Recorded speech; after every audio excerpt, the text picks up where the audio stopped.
প্রধানমন্ত্রী নরেন্দ্র মোদীর উপস্থিতিতে এক বর্ণাঢ্য অনুষ্ঠানের মধ্য দিয়ে অসমের মুখ্যমন্ত্রী হিসেবে দ্বিতীয়বার শপথ গ্রহণ করলেন হিমন্ত বিশ্ব শর্মা। মঙ্গলবার অসমের খানাপাড়া ভেটেরিনারি কলেজ গ্রাউন্ডে আয়োজিত এই শপথ গ্রহণ অনুষ্ঠানে ত্রিপুরার পক্ষ থেকে উপস্থিত ছিলেন মুখ্যমন্ত্রী প্রফেসর ডক্টর মানিক সাহা এবং প্রদেশ বিজেপির সভাপতি তথা সাংসদ রাজীব ভট্টাচার্য।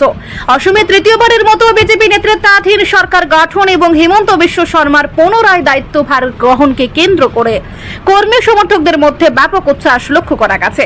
অনুষ্ঠান শেষে মুখ্যমন্ত্রী ডক্টর মানিক সাহা অসমের মুখ্যমন্ত্রীকে হার্দিক অভিনন্দন জানিয়ে বলেন, প্রধানমন্ত্রীর বলিষ্ঠ নেতৃত্বে অসম তথা সমগ্র উত্তর পূর্বাঞ্চলের শান্তি, স্থিতিশীলতা ও উন্নয়নের আরও এক নতুন অধ্যায়ের শুভ সূচনা হলো আজ। তিনি আরো উল্লেখ করেন যে এই বিশাল বিজয় মূলত উন্নয়ন, সুশাসন এবং সরকারের প্রতি সাধারণ মানুষের গভীর বিশ্বাসের প্রতিফলন।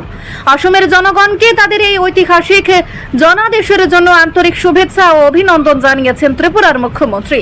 হিমন্ত বিশ্ব শর্মার এই দ্বিতীয়বার শপথ গ্রহণ আগামী দিনে উত্তর পূর্ব ভারতের রাজ্যগুলোর মধ্যে পারস্পরিক সহযোগিতা ও সংহতিকে আরো শক্তিশালী করবে বলে রাজনৈতিক মহল মনে করছে।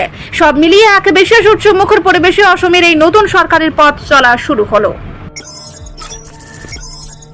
মই শ্রী হিমন্ত বিশ্ব শর্মা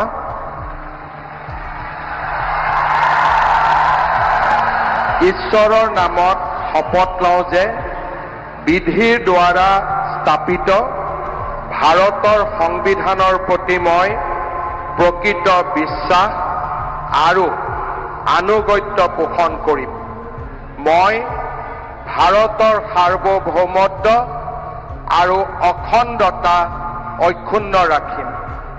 মই অসমৰ মুখ্যমন্ত্ৰী হিচাপে মোৰ কৰ্তব্য বিশ্বস্ততাৰে আৰু শুদ্ধ অন্তঃকৰণেৰে সম্পাদন কৰিম আৰু মই ভয় বা পক্ষপাত, অনুৰাগ বা বিদ্বেষ নোহোৱাকৈ সংবিধান আৰু আইন অনুসাৰে সকলো শ্ৰেণীৰ লোকৰ প্ৰতি ন্যায় আচৰণ কৰিম।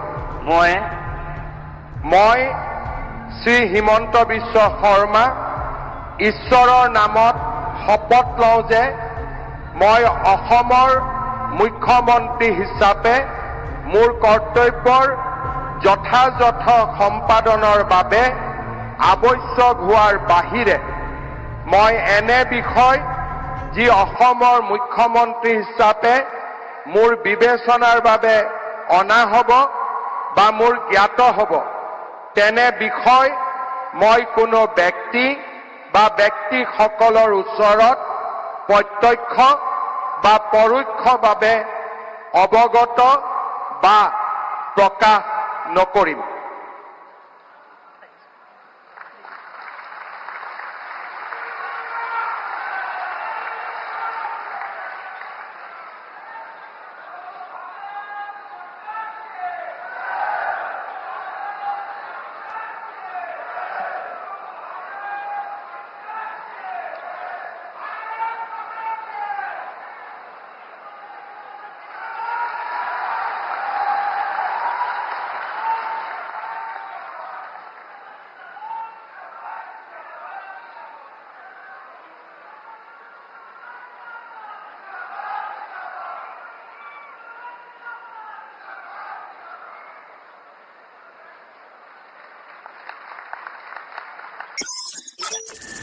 ৰিপোৰ্ট সংবাদ প্ৰতীক্ষা।